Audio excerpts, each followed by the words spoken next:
Кыргызстан менен Өзбекстан аймактарда алмашуудан кийинки баскычтарды улантат. Баткен облусунун Кадамжай шаарында Кыргызстан менен Өзбекстандын аймактарда алмашуу боюнча биргелешкен комиссиясынын жыйыны өттү. Бул тууралуу бүгүн 16 августта Эмгек министрлиги билдирди. Жыйында буга чейин жетишилген макулдашууларды ишке ашыруу жана мындан аркы иштердин тартиби талкууланды. Тараптар биргелешкен жумушчу топтун курамын бекитти. Топ аймактардын жашоочуларынын жарандыгын аныктоо, көчүрүүнү уюштуруу, мүлүктүк маселелерди чечүү, жер пайдалануу, социалдык камсыздоо жана билим берүү боюнча иштерди жүргүзөт. Жумушчу топ алмашууга тийишелүү аймактарга барып, практикалык иштерди баштады. Борбор Азиянын 4 өлкөсүндө электр энергиясы өзгөлтүүгө учурады. Себеби 14 августта Казакстан, Кыргызстан, Тажикстан жана Өзбекстанда электр энергиясы боюнча олуттуу өзгөлтүктөр катталды. Казакстанда Алматы жана Алматы облустунун айрым райондорунда жогорку чыңалуудагы линиялардын авариялык өчүшүнөн улам электр жарыгы үзүлгөн.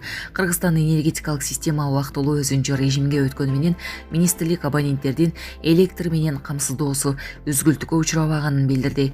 Тажикстандын бир катар шаарларында электр жарыгы өчүп, так себеби аныкталып жатканы айтылды. Өзбекстанда болсо Сурхандария жана башка аймактарда электр энергиясы өзгөлтүүгө учураган. Алдын ала маалымат боюнча Кырдаал Борбор Азиянын бирдиктүү энергетикалык системиндеги авариялык өзгөрүүлөргө байланыштуу. Адистер электр менен камсыздоону этап-этабы менен калыбына келтирүүдө.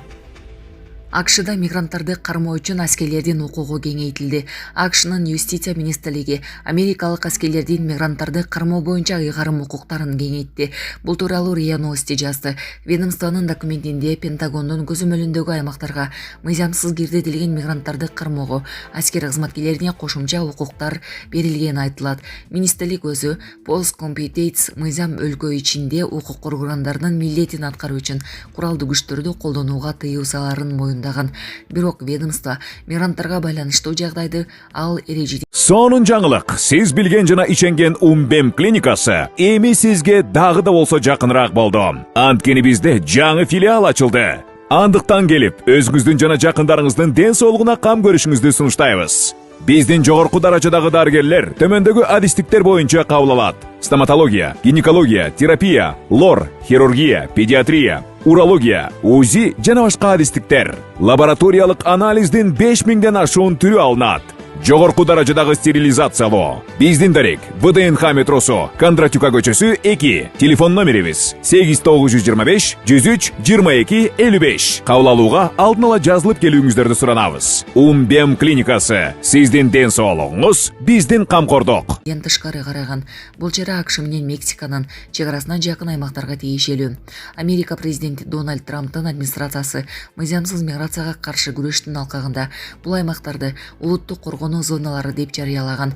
Биз улуттук коргонуу зонасынын аймагынан тышкаркы жерде турган мыйзам бузуучуларды аныктоо үчүн аскер кызматкерлерин колдонуу, Post Competence мыйзамын бузайт деген тыянакка келдик деп айтылат документте.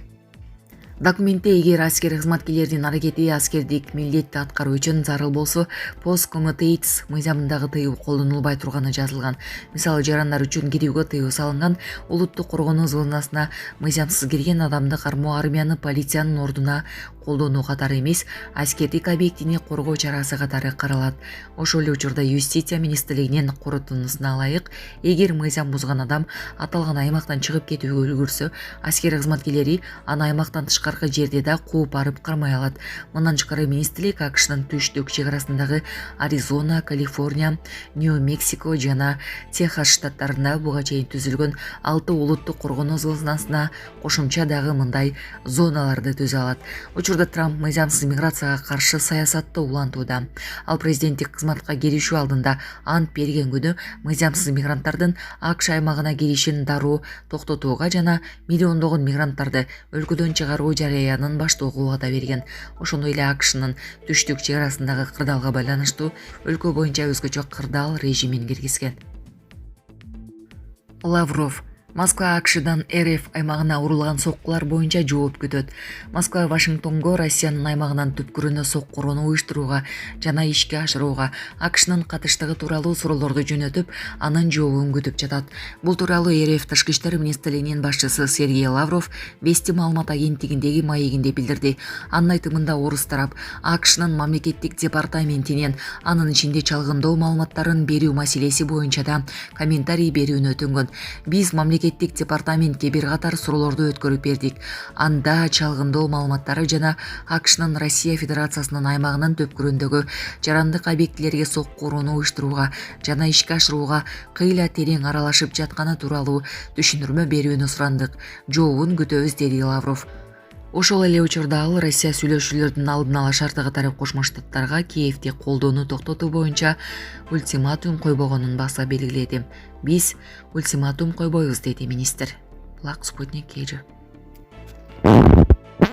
Кентукки штатындагы паркта катышуудан бир адам каза болуп, 4 адам жаракат алды.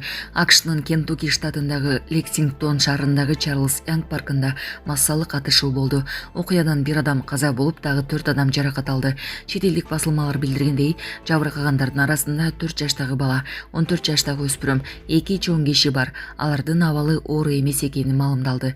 Полиция азырынча шектөөнүн ким экенин жана атышуунун себептерин ачыкка чыгара элек. Окуя боюнча тергөө уланууда.